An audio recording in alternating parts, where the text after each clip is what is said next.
Snow came early that year, not with violence but with a tired patience, as though the sky itself had grown old and weary of watching people endure one another.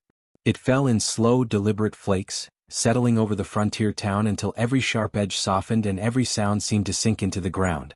Roofs bowed beneath its weight, fences disappeared into white silence, and the long main street looked less like a road and more like a memory slowly being erased. Lamps glowed behind frosted windows, their light warm but distant, like kindness seen from afar. In the center of that quiet stood a Hivda, 22 years old, wrapped in a thin wool shawl whose threads carried the faint scent of smoke and pine. Her breath rose in small clouds before her face, each one a reminder that warmth was something borrowed, never owned. In her arms rested a wicker basket filled with handmade candles, each poured carefully by her hands, each one a small act of hope shaped from wax and patience. When she spoke, her voice trembled, not from weakness but from the cold that reached deep into her chest. "Please buy my Christmas candles," she said softly, pausing as if to gather courage. "I'm freezing." The words drifted into the air and vanished, leaving behind the ache of being heard but not answered. She moved slowly down the street, stopping at every doorway, every passing figure, offering light to people who rarely looked back. Some townsfolk turned their shoulders away as though she carried the cold with her. Others pretended to be busy, suddenly fascinated by snow on their boots or the grain of wooden walls. To them, she was an inconvenience, a reminder of histories they preferred to bury beneath fresh snowfall. Ahivda accepted each rejection with a small nod, her eyes lowering not in surrender but in practiced restraint. Survival had taught her how to hold pain quietly, how to keep walking even when dignity felt heavy. Yet with each step, her fingers stiffened, and the basket seemed to grow heavier, as if it carried not candles but every winter she had endured alone. She wondered why she kept returning to this town year after year, why she believed, against reason, that this time might be different, and whether warmth was something she was meant only to offer, never to receive. At the far end of the street, beneath the overhang of a supply store, stood Wabin Hale, 30 years old, a cowboy shaped by open land and long silences. His coat bore the marks of travel and weather, mended carefully rather than replaced, and his boots were worn smooth by miles ridden in thought rather than haste. Snow rested on the brim of his hat, melting slowly as though reluctant to leave him. His eyes held a quiet steadiness, the kind that came from a life spent listening to the land and learning when words were unnecessary. He had ridden into town for supplies and news, nothing more, yet something in the stillness made him linger longer than intended. When he noticed Ahivda, it was not her beauty that struck him first, though there was beauty in the strength of her posture and the calm of her face. It was the way she stood alone, offering light while surrounded by cold, as if she had learned to survive without expecting rescue. That unsettled him, stirring a feeling he could not name, and he wondered why the sight of her felt like a story he had been circling for years without knowing its beginning. He watched as she moved from door to door, her basket slowly emptying, not from sales but from time passing. Each refusal landed quietly, yet he could see how it wore at her, how endurance demanded more with every step. Something in him tightened, an old ache he had learned to ignore by keeping his life simple and his heart guarded. He noticed the small way her lips trembled when the wind bit too hard, the way her shoulders shivered though she drew them in tightly. A stirring of protective longing filled him, and he realized that the cold she bore was more than just snow, it was the loneliness he had felt in his own life mirrored back at him. When she finally reached him, she did not look up at first, as if already preparing herself for another dismissal. "Please buy my Christmas candles," she said again, her voice thinner now, stretched by the cold and the long day. Wabin met her eyes then, and for a moment the falling snow seemed to pause, as if the world itself waited to see what choice he would make. In her gaze he saw weariness, yes, but also a quiet strength that refused to be extinguished. He wondered how long she had been carrying that strength alone, and whether anyone had ever offered to share its weight. Without bargaining or hesitation, he bought every candle in her basket, placing the coins into her palm with a care that startled them both.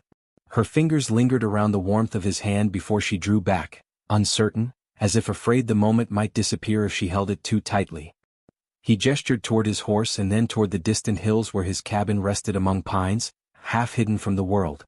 "You don't need to stand out here anymore," he said quietly, his voice low and steady. Ahivda hesitated, the space between them filled with years of caution and the immediate bite of cold. Kindness, she knew, often came with expectation, and she had learned to be wary of both.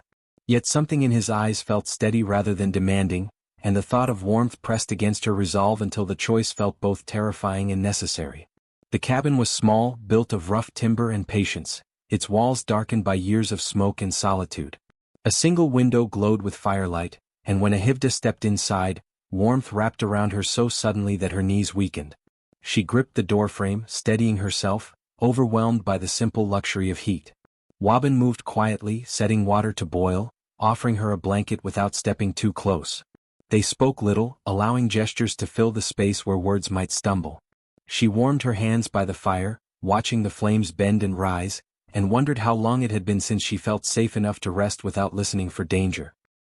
He watched her from across the room, noticing how her shoulders slowly lowered, as if releasing a burden she had carried for years, and he wondered when his cabin had last felt like more than a place to sleep. When their eyes met, lingering slightly longer than either dared, a flutter of something unspoken passed between them, a warmth neither fire nor wool could fully give. Days passed in a gentle rhythm, marked by shared meals and silences that felt companionable rather than empty. Wabin repaired loose boards and split wood while Ahivda helped where she could, her movements careful, respectful of a space that was not yet hers. She mended a tear in his coat, her stitches small and precise, and he watched her hands with quiet appreciation. The air between them grew charged with a delicate tension, each touch accidental yet meaningful, each glance lingering slightly longer than propriety allowed.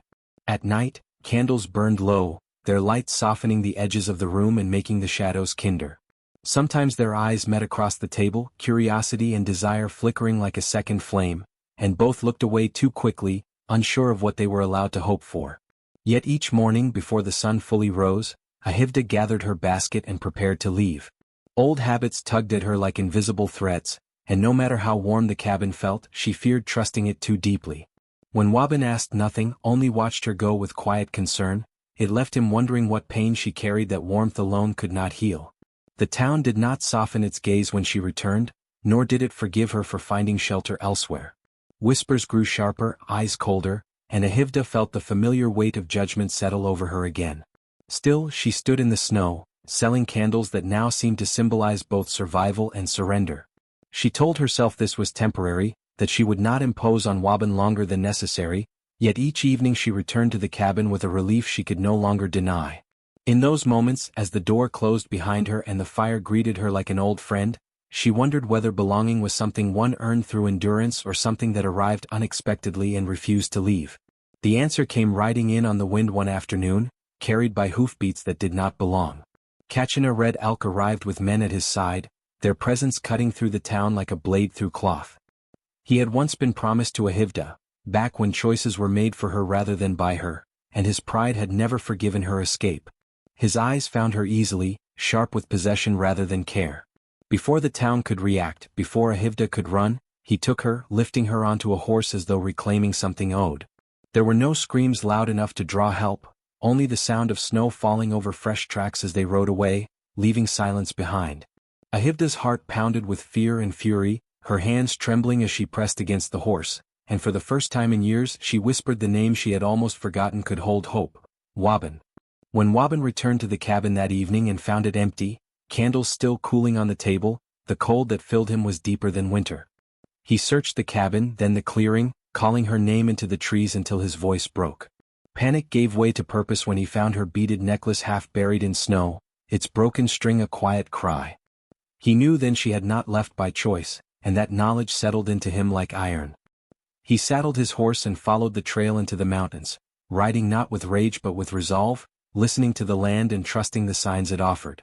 Every frozen brook, every wind-blown pine became a guide, and the thought of Ahivda alone, scared and defiant drove him faster than fear or exhaustion. The mountains rose like silent witnesses as night fell, their shadows long and unforgiving. When Wabin finally saw the place where she was held, guarded by men who believed fear was their strength, doubt pressed hard against his ribs. He counted nearly 100 figures moving near the entrance, their fires flickering like watchful eyes. For a moment, he considered turning back, the weight of his own insignificance heavy upon him. Then he thought of Ahivda standing alone in the snow, offering light to people who refused to see her, and he chose to move anyway. Each step he took through the shadowed trees was a blend of careful strategy and reckless hope, his heartbeat sinking with the fear that kept him sharp. Waiting for night to deepen, trusting patience over force, He slipped closer, moving with the land rather than against it. Inside the shelter, Ahivda sat bound, her wrists aching, her spirit strained but unbroken. Kachana's words pressed upon her, promises twisted into threats, yet she held her silence like armor. When Waban finally reached her and cut the ropes with a small knife, his hands trembled despite his care. She did not cry out when she saw him. She simply pressed her forehead against his chest, relief and disbelief mingling until neither could be separated. In the quiet, her lips brushed against his coat, a promise of trust and something more, and Waban's steady arms held her as if to never let go. They fled before dawn, moving like shadows through snow and pine, the world holding its breath as if unwilling to interfere. The horse waited at a distance just as Waban had planned, and together they rode until the mountains fell behind them. When they reached the cabin, safe for the moment, exhaustion and gratitude settled over them like a shared blanket. Outside, snow continued to fall, indifferent yet beautiful. Inside, candles burned softly, their light steady and warm. Days passed, and the cabin became a haven where laughter returned like a long-lost sound, where quiet touches grew into shared warmth, where glances became unspoken promises. Ahivda and Waban, once cautious and burdened by the past, learned to let the fire of trust and love burn steadily. One crisp morning, surrounded by the hills, the snow, and the flickering candlelight, Waban took Ahivda's hands in his, their fingers entwined, and asked her to be his wife, not out of necessity, not out of fear, but because love had finally found the space to grow. She smiled, the weight of winter's past melting in that single moment, and whispered yes. And so, beneath the gentle snow that came early that year, their lives intertwined in a quiet, enduring warmth. What had begun as survival had become choice, what had begun as distance had become home, and the candles that once symbolized hope alone now glowed with love that promised to endure all seasons.